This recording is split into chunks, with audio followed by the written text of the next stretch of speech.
पढ़ाने देता है नहीं तो खैर चलो अब स्टार्ट हो गया है। अब सुनिए, कल हमने आपको क्या क्या चीज पढ़ाया गोलीय दर्पण के बारे में।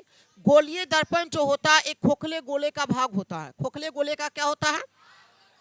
हाँ, खोखले गोले का एक क्या होती है? भाग होता है। फिर हमने आपको बताया था कि गोलीय दर्पण जो होता है कांच के एक टुकड़े को यानी कि रजित कर बनाया जाता, जो एक खोखले गोले का भाग होता है। क्या होता है? ये हमने आपको कल बताया था। गोलीय दर्पण जो होता है वो दो प्रकार के होता है। क्या प्रकार के?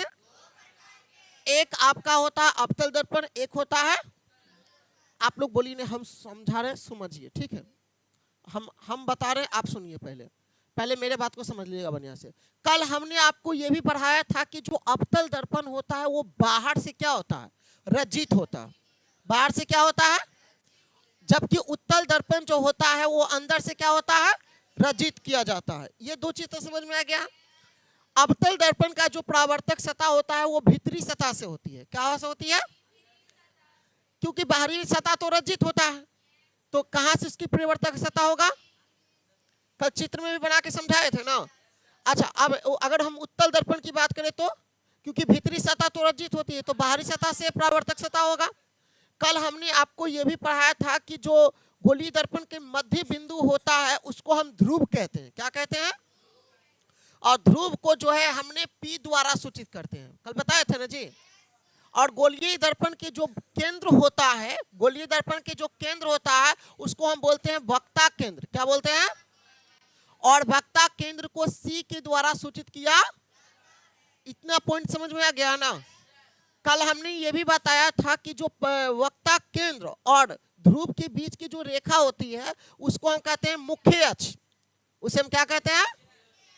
मुख्य अक्ष या प्रधान अक्ष भी कहा।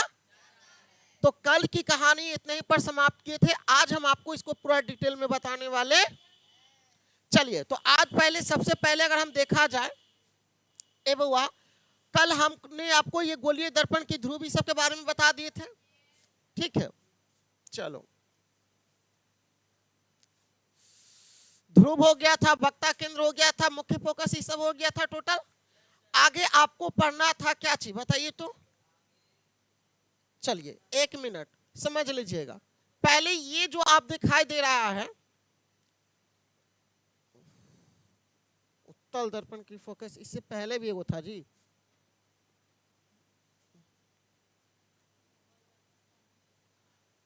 देखो यहां पर ही एक चीज देखो, एक चीज यहां पर देखना बुआ, अवतल दर्पण की फोकस तथा फोकस दूरी की बात कर रहा है, ठीक है। अवतल दर्पण की फोकस और फोकस दूरी की बात।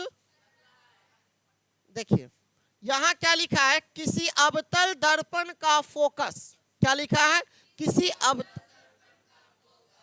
फिर लिखा है उसके मुख्य अक्ष। मुख्य अक्ष वह बिंदु है जहां मुख्य अक्ष के समांतर आती किरणें दर्पण से परावर्तन के बाद मिलती।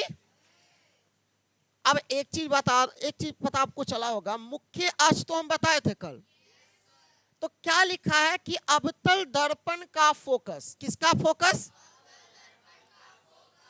उसके मुख्य अक्ष पर, मुख्य अक्ष पर वह बिंदु है, वह जहां मुख्य अक्ष के समांतर किरणें, समांतर दर्पण से परावर्तन के बाद मिलती समांतर किरणें। ऊपर में देख लीजिए, एक बात बताते हैं, यहां पर देखो, ये आपका क्या है? यहां से लेकर यहां तक ला मुख्य अक्ष है और एकड़ समांतर एक किरण है ऊपर में, ठीक है। तो यहां से देखिए परावर्तन के बाद आया तो यहां पर ही कटा कि नहीं कटा? इसी को हम बोलते हैं फोकस। क्या बोलते हैं? ये फोकस दूरी हो गया। क्या हो गया? जहां पर ये टकराया ना वो क्या हो गया? फोकस दूरी, ठीक है। अभी और डिटेल में बताएंगे, पहले समझ लीजिए। और क्या लिखा है? अवतल दर्पण जैसे ही हम एक उत्तल दर्पण से मुख्य अक्ष के समांतर आपतित किरणों के परावर्तन की व्याख्या कर सकते। उत्तल दर्पण से परावर्तित किरणें मुख्य अक्ष के एक बिंदु F से आती हुई प्रतीत होती। बिंदु F को उत्तल दर्पण का फोकस कहते हैं। पर आपको यहाँ पर दिख रहा है ना, यहाँ पर एफ आपको इस चित्र में दिखाई दे रहा है।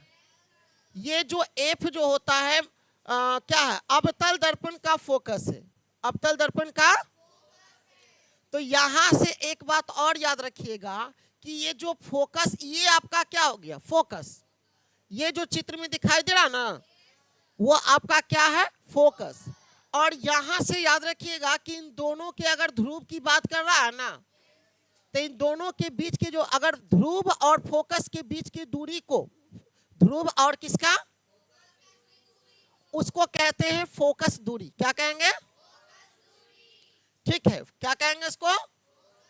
अच्छा, इसी प्रकार से यहां पर ही अवतल उत्तल दर्पण में फोकस है, उत्तल दर्पण में ये आपका एफ है, फोकस है, ठीक है। यहां पर ही जो ये फोकस है और यहां पर ये क्या है, ध्रुव है।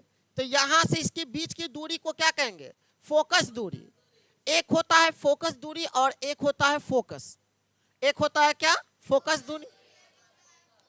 तो ये एफ, कैपिटल एफ जो होता है वो फोकस होता है, कैपिटल एफ क्या होता है, ये अवतल दर्पण का फोकस हुआ। ये किसका फोकस हुआ, अगर फोकस दूरी की बात करेगा तो स्मॉल एफ से लिखा जाता है। क्या इसका, फोकस दूरी को जो होता है स्मॉल एफ के द्वारा सूचित किया जाता है।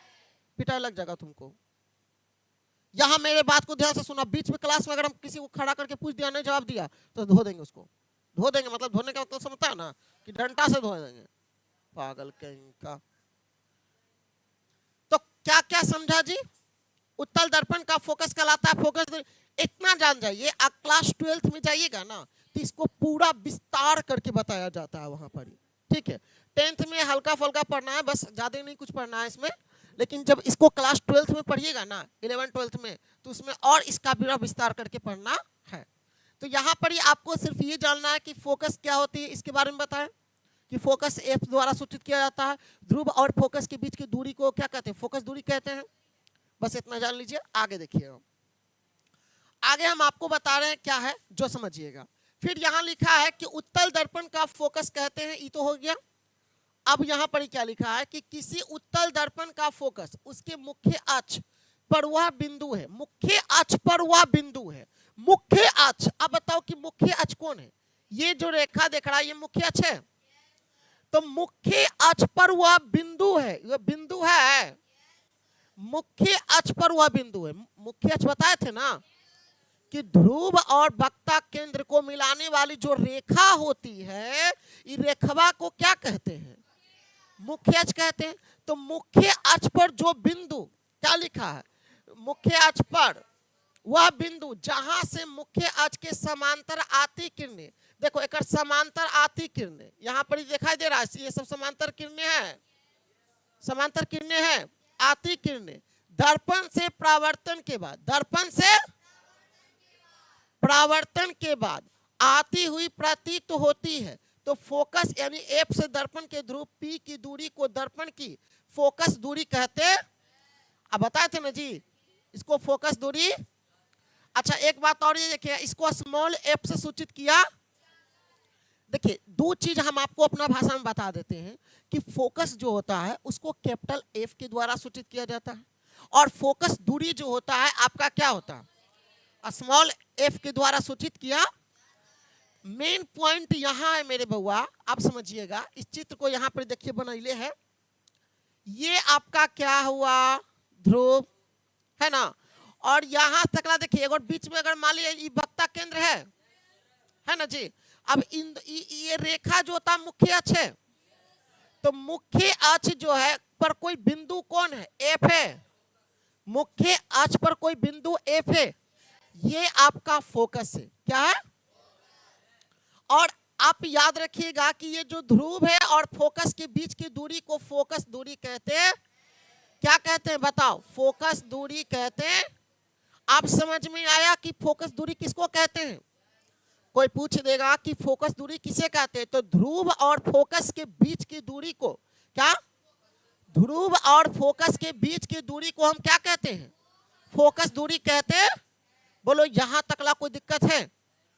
और फोकस दूरी को हमें अरे भैया मेरे, ये आपका फोकस है ना, तो ये तो फोकस हो गया, ठीक है। ये मुख्य अक्ष पर कोई बिंदु है जो कि समांतर होती है, तो समांतर होती है, कौन बिंदु है, एफ है ना। तो ये एफ जो है, कैपिटल एफ का मतलब हुआ फोकस, और ये जो फोकस और ध्रुव, ये दोनों के जो बीच की दूरी होती है ना, उसको हम कहते हैं फोकस दूरी। आप समझ में आया? आप समझ में आ गया? और फोकस दूरी को हम कैपिटल स्मॉल एफ, अगर स्मॉल एफ लिखल रहेगा तो उसको समझ जाइएगा,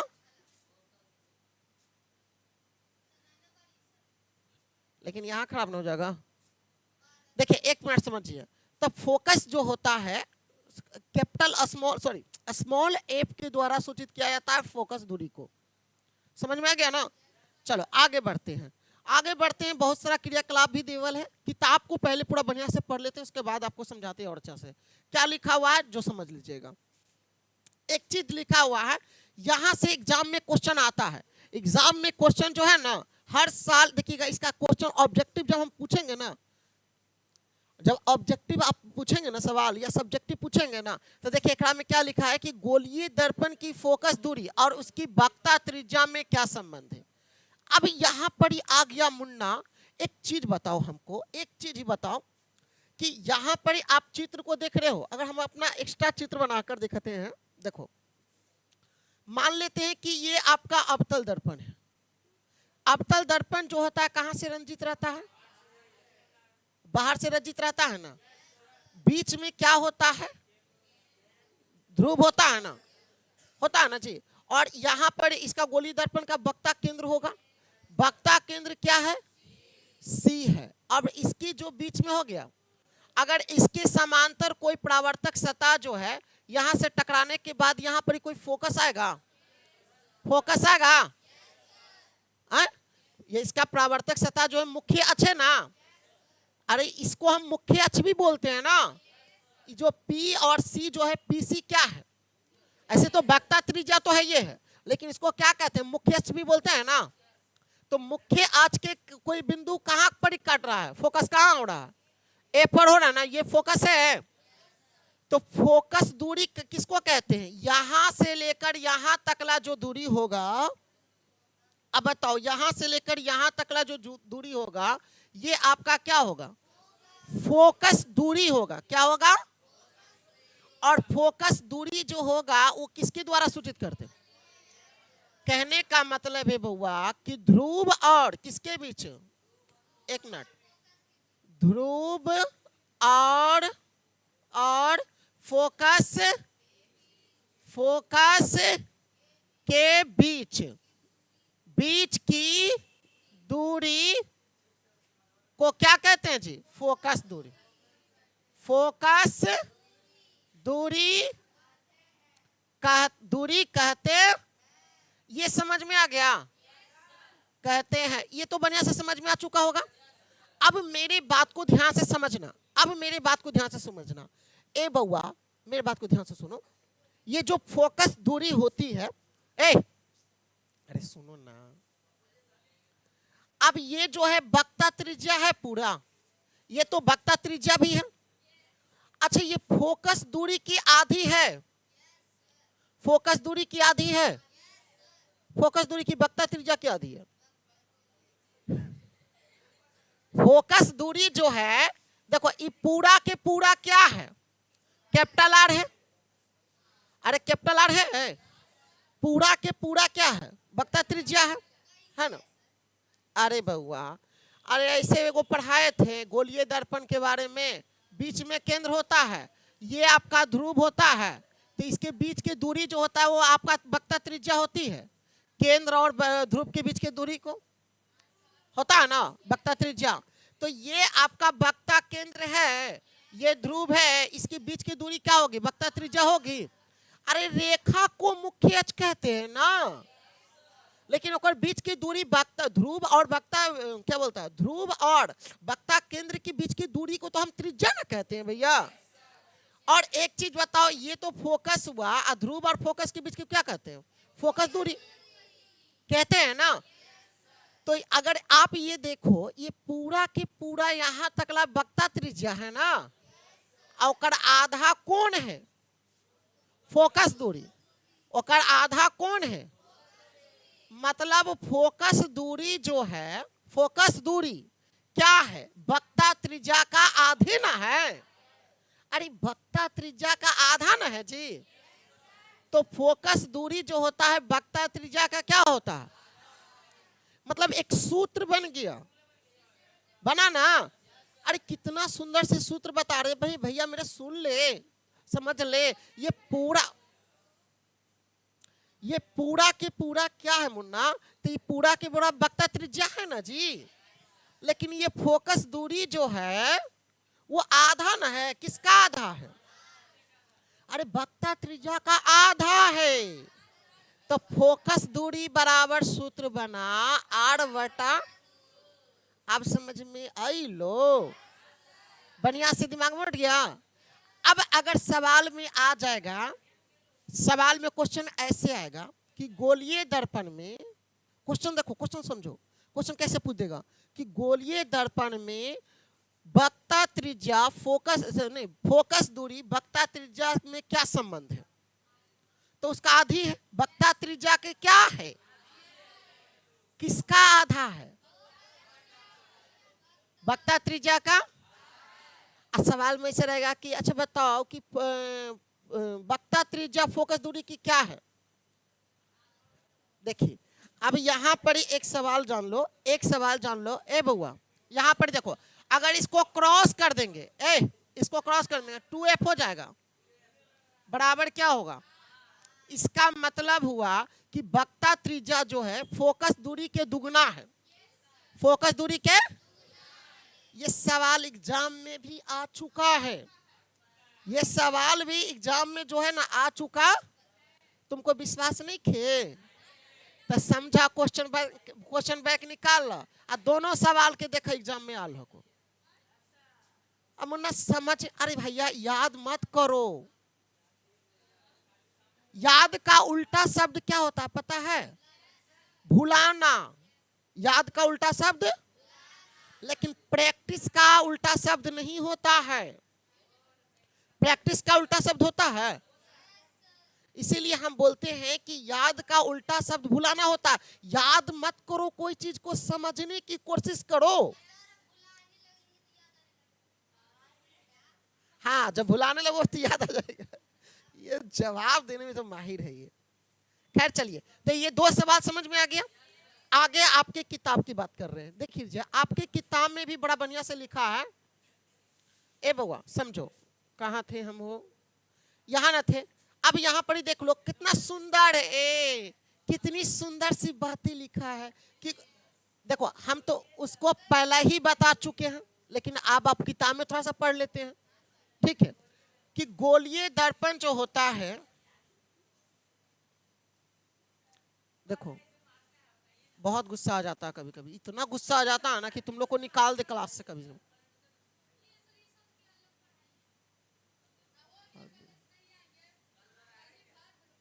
चुप रहो। देखो इधर, अब देखो यहाँ ए बुआ ए सुनो। अच्छा गोलीय दर्पण की फोकस दूरी, गोलीय दर्पण की और उसकी वक्रता त्रिज्या में संबंध बताना है। क्या बताना है? तो संबंध दोनों में क्या भी बताए। अरे इसका देखो फोकस दूरी और वक्रता त्रिज्या की बात ना कर दिया हो तो संबंध तो ये नहीं बताए थे कि फोकस दूरी जो होता है वक्रता त्रिज्या की, और वक्रता त्रिज्या जो होती है फोकस दूरी के, है ना। अच्छा गोलीय दर्पण की फोकस दूरी उसकी वक्रता त्रिज्या की क्या होती है? ले भैया किताब में भी पहले बात यही लिखा है कि गोलीय दर्पण जो होती है वो फोकस दूरी की क्या होती है? सॉरी, फोकस दूरी उसकी वक्रता त्रिज्या की क्या होती है? कितनी सुंदर सी बात लिखा है ना, आधी होती है। किसकी आधी होती है? वक्रता त्रिज्या की आधी होती है। अब यहाँ पर लिखा है, चित्र को बना दिए, चित्र आप लोग पढ़ दीजिएगा, बस हम तो समझा दिए ना। यहाँ पर देख लो एफ बराबर क्या होता है?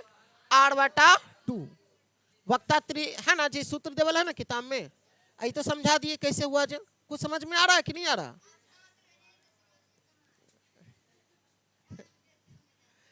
अब देखिए यहाँ पर ही क्या है कि गोलीय दर्पण के लिए क्या लिखा है, किरण आरेखों की बनावट। ठीक है, गोलीय दर्पण के लिए किरण आरेखों की बनावट कैसे है जो इसके बारे में बताया है। फिर पढ़ना आपको मुख्य अक्ष, सुनो, मुख्य अक्ष के समांतर, मुख्य अक्ष के समांतर आपतित किरण के बारे में दो चीज जान लीजिए, दो चीज जान लीजिए बउआ। गोलीय दर्पण जो होता है अपने सामने रखे प्रदीप्त, प्रदीप्त का मतलब क्या होता है बताओ तो। प्रदीप्त वस्तु किसको कहते हैं?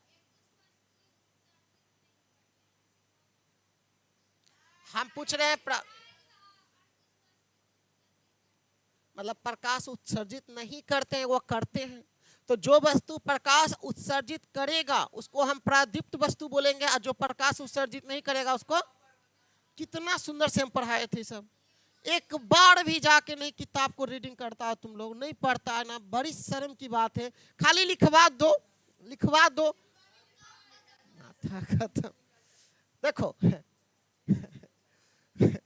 वस्तुओं के प्रतिबिंब बनाते हैं। देखो ऐसे दर्पण अवतल तथा उत्तल दर्पण प्रतिबिंब निर्माण के लिए समतल दर्पण जैसी वस्तु के किसी बिंदु से कम 2 किरणें लेते हैं। क्या वो किरण लेते हैं इसमें? चलिए नहीं, सब उतना जरूरी नहीं है, जो मेन चीज पॉइंट है ना, आप लोग बोल रहे हो ना, इसके अगर विस्तार करके पढ़ाने लगेंगे 12th क्लास की जैसा, तो एगो चीज को मतलब पढ़ाने में इतना टाइम लग जाएगा जो कहो मत। इसीलिए जो है ना, थोड़ा सा कितना के सवाल ही रहता है कि जल्दी जल्दी खत्म कीजिए, तो खत्म होगा।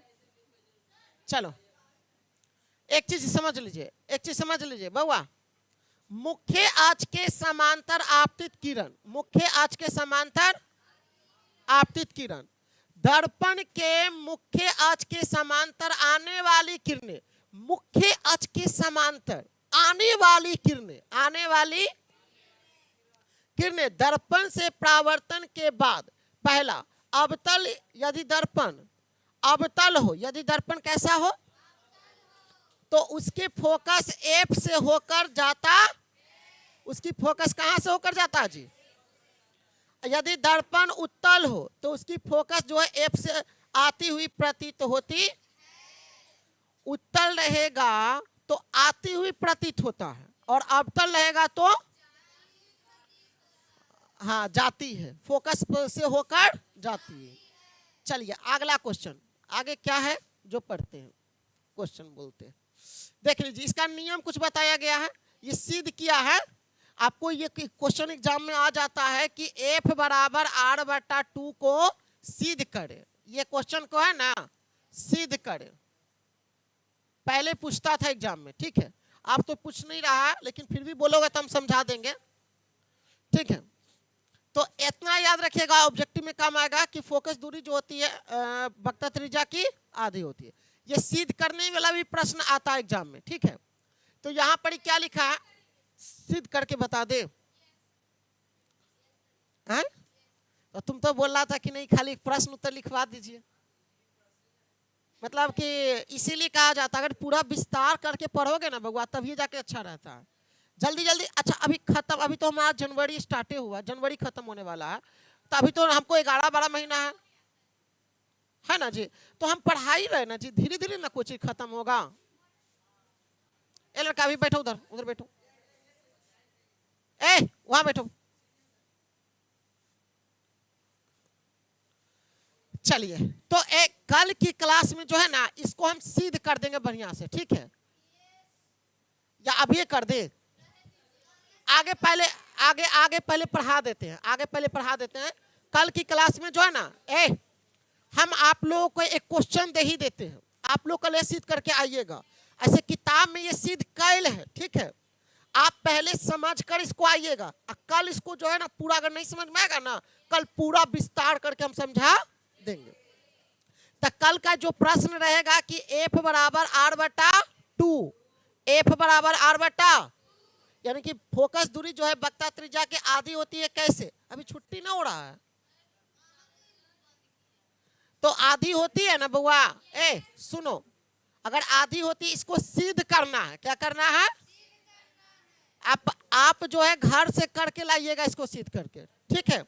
और नहीं तो कल जो है ना, हमको बढ़िया से आती है, आप पहले एक बार पढ़ के आइए ना, आपका दिमाग में पूरी घुस जाएगा। एक बार आप किताब को रीडिंग देखो, अगर टीचर को पढ़ाने से पहले अगर बच्चा जो है ना एक बार अगर किताब को रीडिंग कर ले ना अच्छा से घर पर, वो एक वो पॉइंट आपको समझ में आ जाएगा।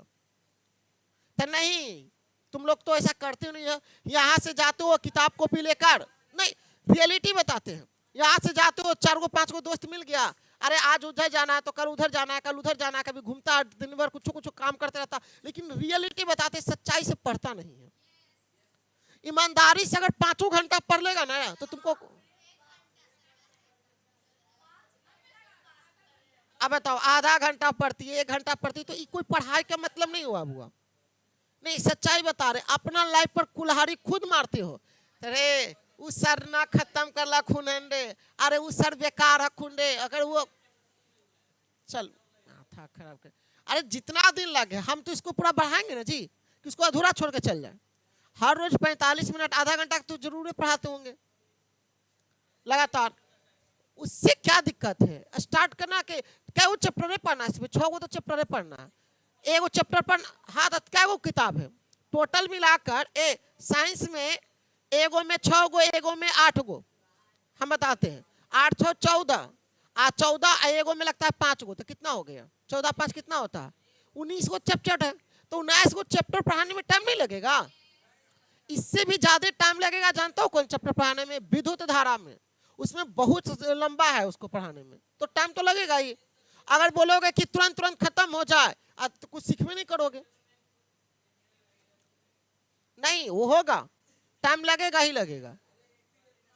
चलो इधर देखो, बुआ सुनो, इसको आप सिद्ध कर लीजिएगा कल, हम ना तो कल हम सिद्ध कर देंगे। तो मुख्य आज के समांतर आपतित किरण, मुख्य आज के समांतर क्या है, दर्पण के मुख्य आज के समांतर आने वाली किरण को दर्पण से परावर्तन के बाद क्या है जी, दर्पण यदि अवतल होगा, दर्पण कैसा होगा, तो उसके फोकस एफ से होकर जाती, और दर्पण यदि उत्तल होगा तो उसकी फोकस क्या होगा, एफ से आती हुई प्रतीत, उत्तल में आती हुई प्रतीत होता है, फोकस से आती हुई, ठीक है। आगे पढ़ना है, फोकस की दिशा में आपतित किरण, फोकस के दिशा में क्या पढ़ना जी, फोकस की दिशा में आपतित किरण के बारे में पढ़ना। जब कोई लड़का रे बाहर निकलो, पागल कहीं हल्ला कर रहा, तुम जो बात कर रहा है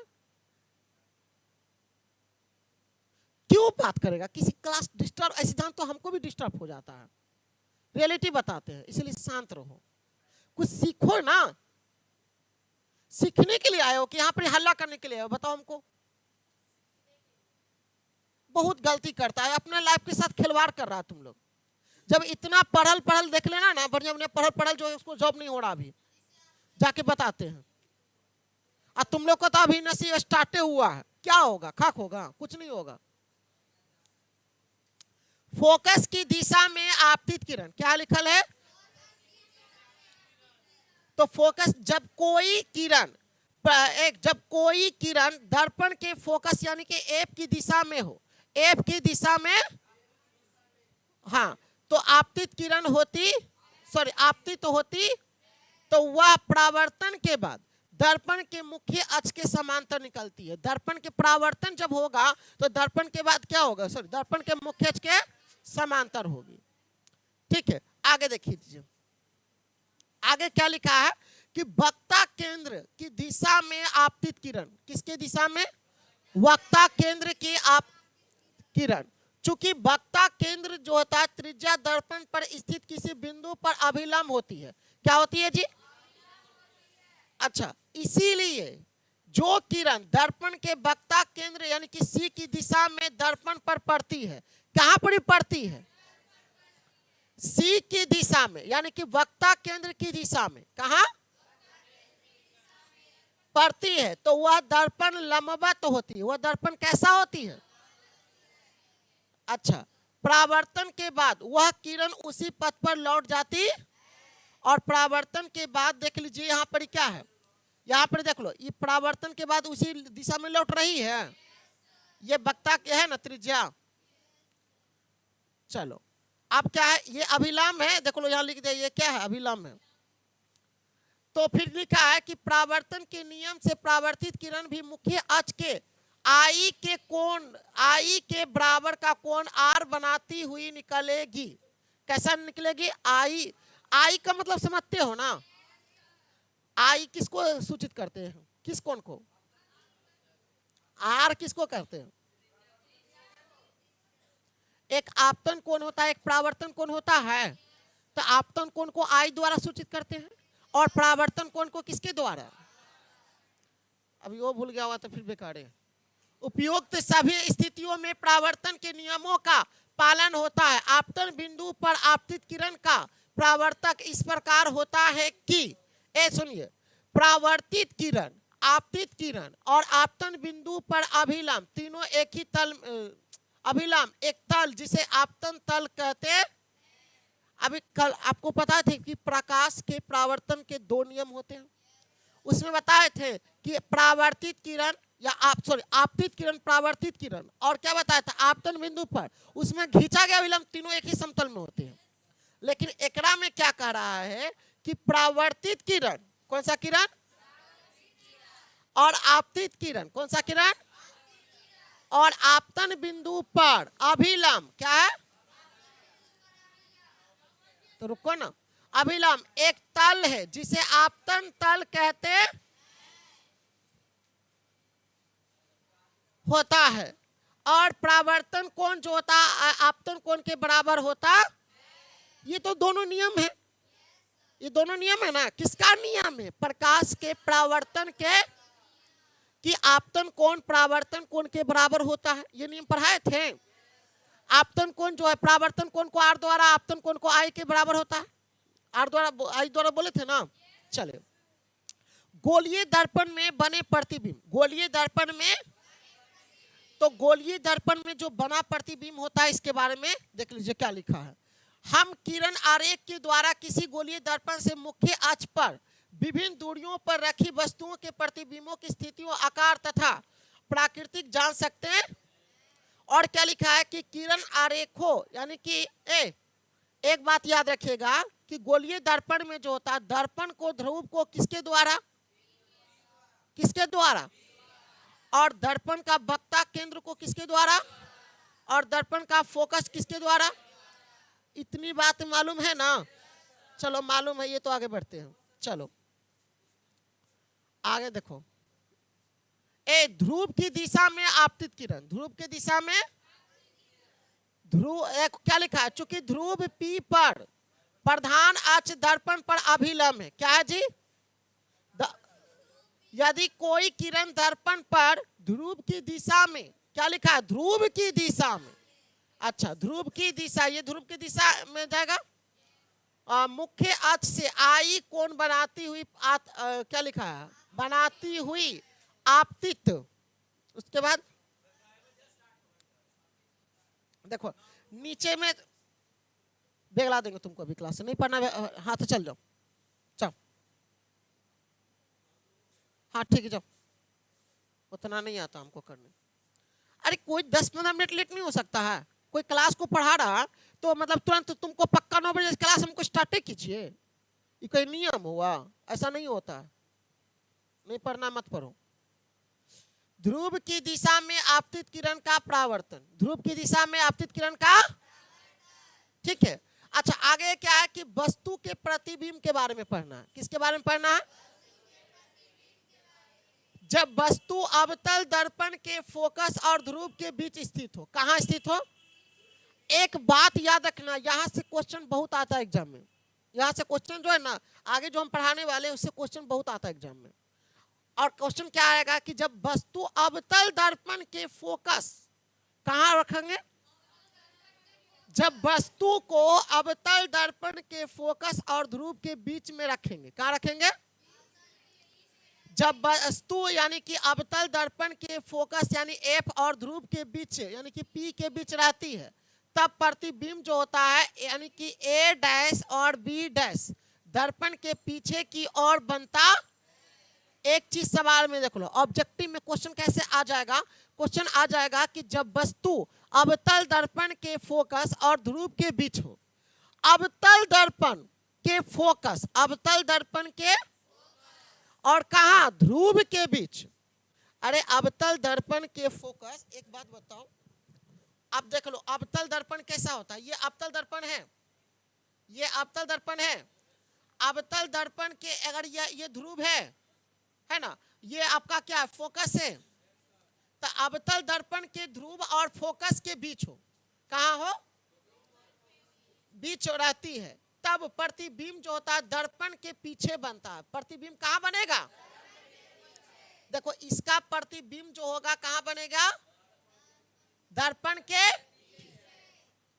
के पीछे बनता, इतना याद रखिएगा। और यह प्रतिबिंब काल्पनिक और सीधा और आवर्धित और वस्तु से बड़ा होता, और प्रतिबिंब कैसा होता है, काल्पनिक होता है।